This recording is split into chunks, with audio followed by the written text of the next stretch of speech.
Hai semuanya, kebayang nggak kalau cara penyampaian cerita dari Mimin yang kayak gini diterapin buat bawain alur cerita film movie? Nah, kenalin channel kedua Mimin yang kerjasama dengan salah satu teman Mimin juga. Nama channelnya Zona Recap. Di channel itu durasi videonya panjang guys, 15 menit lebih kebanyakan. Selain itu, kalian juga bisa request film apa yang pengen dibahas selanjutnya. So, jangan lupa mampir ke channel Zona Recap. Linknya Mimin taruh di deskripsi. Klik subscribe lalu tekan loncengnya juga ya, biar kalian selalu update jika channel Zona Recap upload video terbaru. Oke? Jangan lupa mampir, Mimin tungguin loh.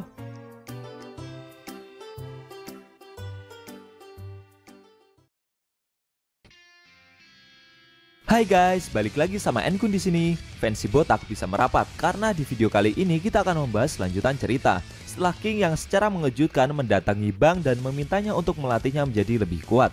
Lebih tepatnya kita akan mereview manga One atau webcomic One Punch Man chapter 111. Buat kalian yang belum lihat review chapter sebelumnya bisa klik link di pojok kanan atas video ini ya. Dan buat kamu yang cuma ngikutin animenya atau tidak mau kena spoiler, Mimin sarankan bikin stok videonya aja dari sekarang. Nah, di chapter 111 ini King pergi ke sana kemari mencari guru yang bisa menerima dan melatihnya menjadi manusia yang kuat sebenarnya. Oke, langsung aja kita bahas. Let's go.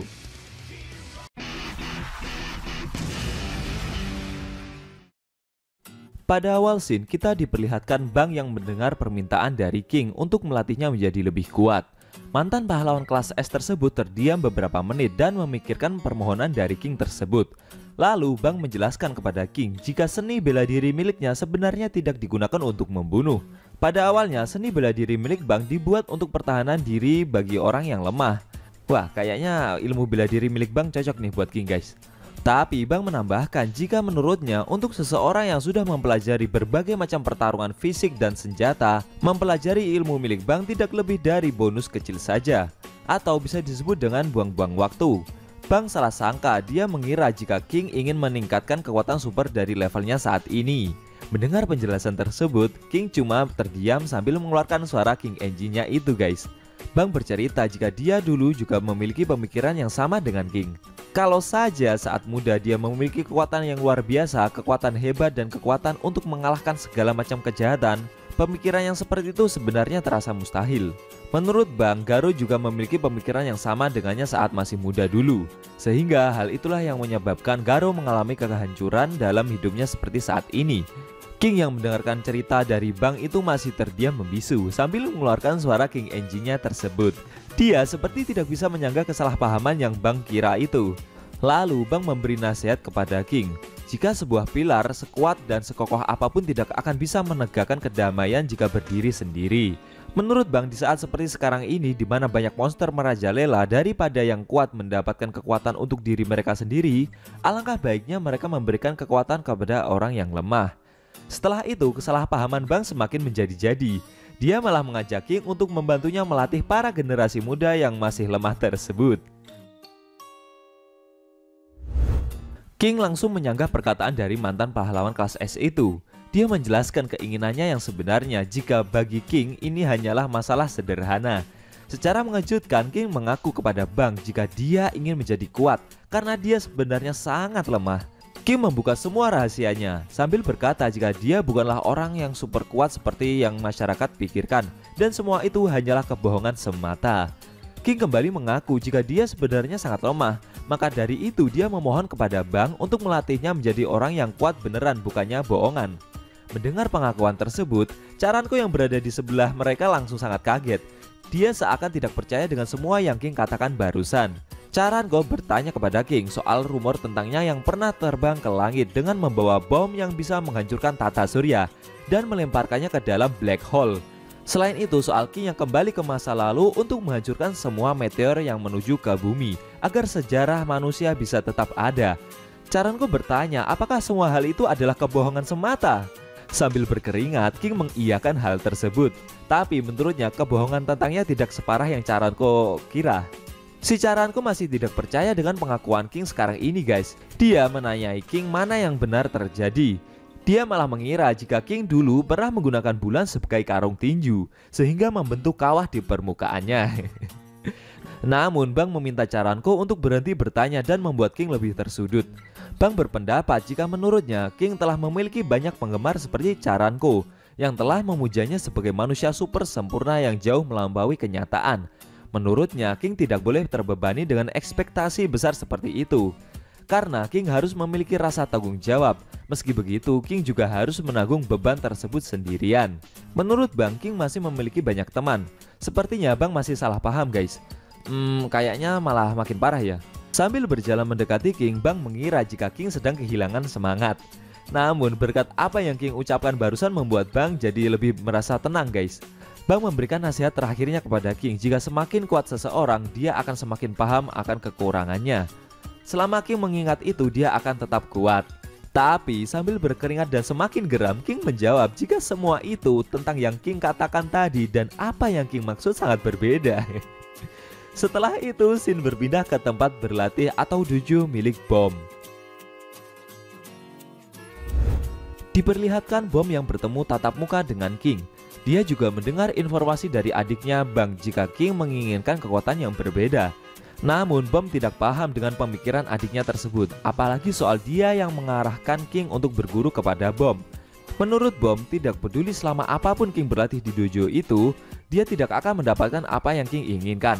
Sambil terdiam berekspresi pesimis dan mengeluarkan suara King engine-nya itu, King mendengarkan nasihat dari Bom. Bom menjelaskan jika ilmu bela diri milik Bang dapat mengeluarkan kemampuan terbaiknya saat melakukan serangan balasan. Berbeda dengan ilmu bela diri milik Bom yang berfokus pada serangan, yang dapat membunuh musuh sekuat secara instan, selama dapat menyerang terlebih dahulu. Sepertinya Bom juga salah paham dengan permintaan dari King itu guys. Menurut Bom, King sudah jauh melebihi taktik murahan yang Bom dan Bang miliki.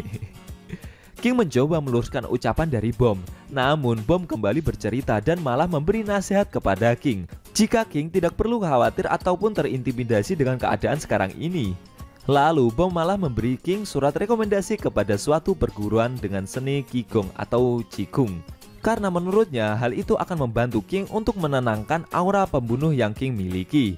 Sesampainya di perguruan bela diri Qigong, guru pemilik dojo itu juga terkejut dengan surat rekomendasi dari Bom. Dia secara tegas langsung menolak permohonan dari King, karena guru tersebut merasa masih berada di bawah dari perguruan bela diri milik Bom dan menurutnya tidak ada yang bisa dia ajarkan kepada King di dalam dojo yang guru tersebut miliki. Guru itu sebenarnya sadar jika ilmu tradisional Qigong dengan King itu sepertinya bisa dipadukan, dan hal tersebut akan menjadi sesuatu yang sangat menakutkan. Tapi guru dojo tersebut sepertinya juga salah paham kepada King.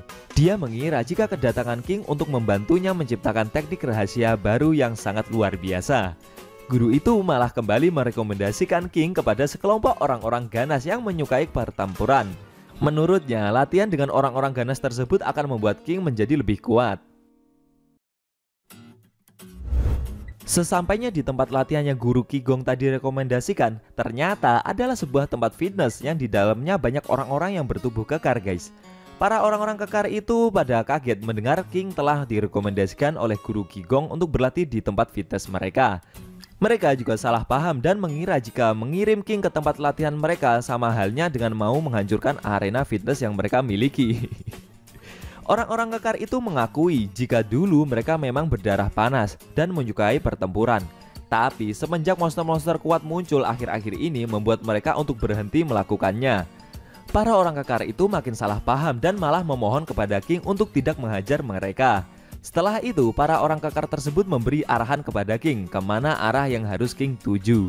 Lalu King kembali direkomendasikan ke suatu perguruan bela diri. Namun lagi-lagi master pemilik dojo merasa keberatan dan menolak permohonan dari King. Beberapa kali dojo satu ke dojo yang lainnya King terus dilempar dan direkomendasikan. Dan semua perguruan bela diri tersebut mengaku keberatan jika King harus berguru kepada mereka. Kesalahpahaman semakin menjadi-jadi. Menurut dojo-dojo yang King kunjungi tersebut, kedatangan King adalah bagian dari strategi asosiasi pahlawan dalam merekrut karakter kuat untuk dijadikan pahlawan guys.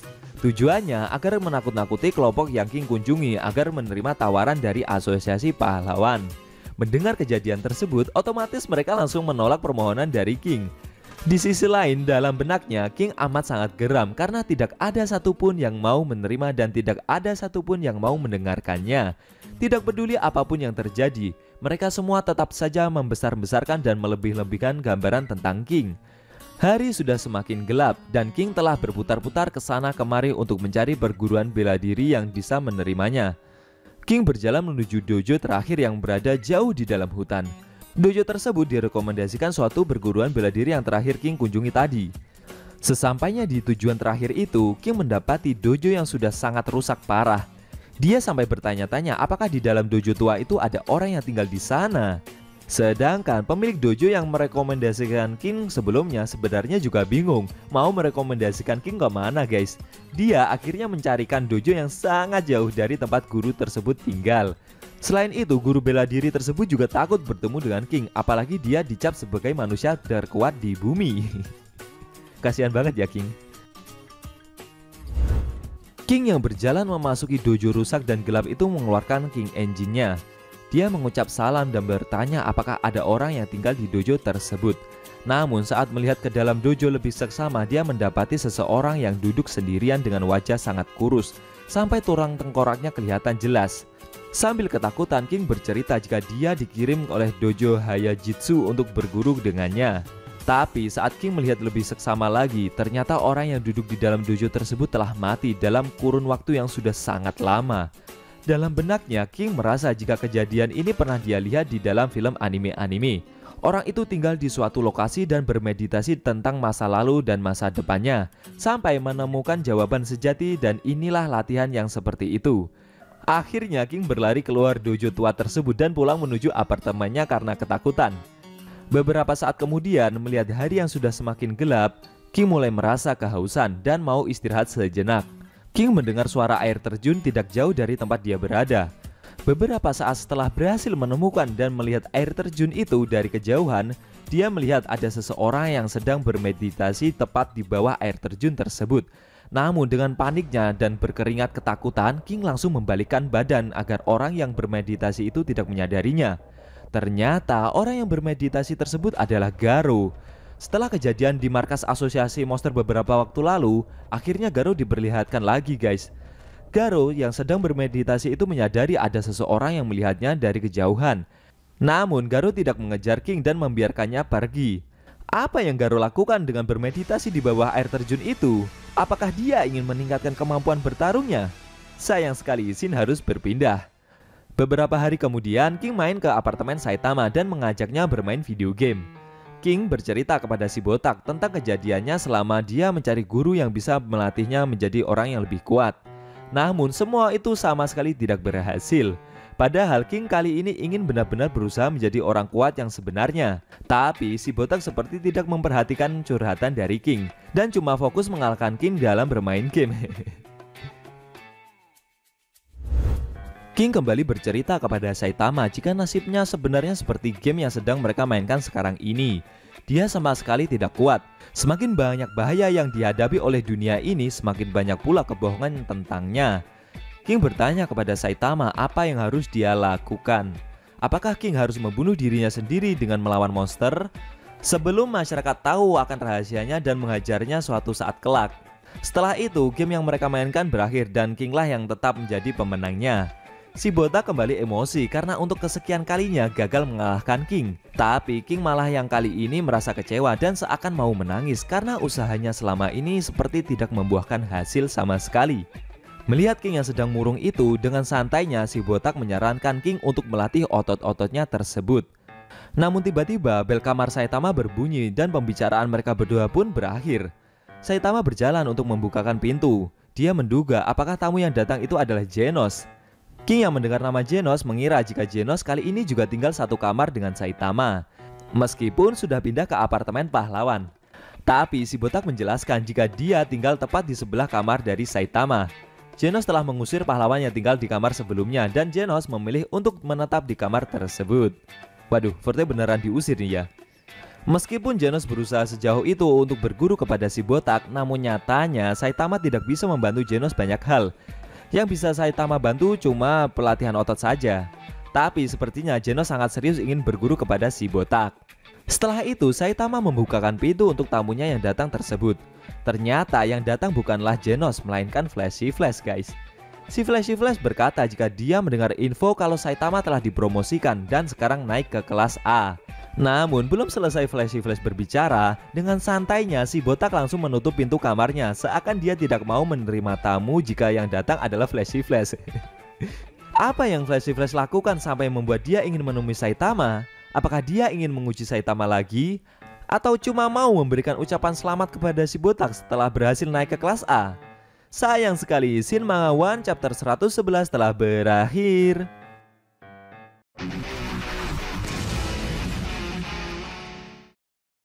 Nah, itu tadi review cerita Manga One chapter 111 yang ending scene-nya memperlihatkan Flashy Flash yang untuk pertama kalinya datang berkunjung ke kamar apartemen Saitama. Bagaimana menurut kamu? Jangan lupa tinggalkan komentar kalian ya. Klik subscribe lalu tekan loncengnya juga ya guys. Ingat tekan lonceng biar kalian selalu dapat notifikasi jika kita upload video terbaru.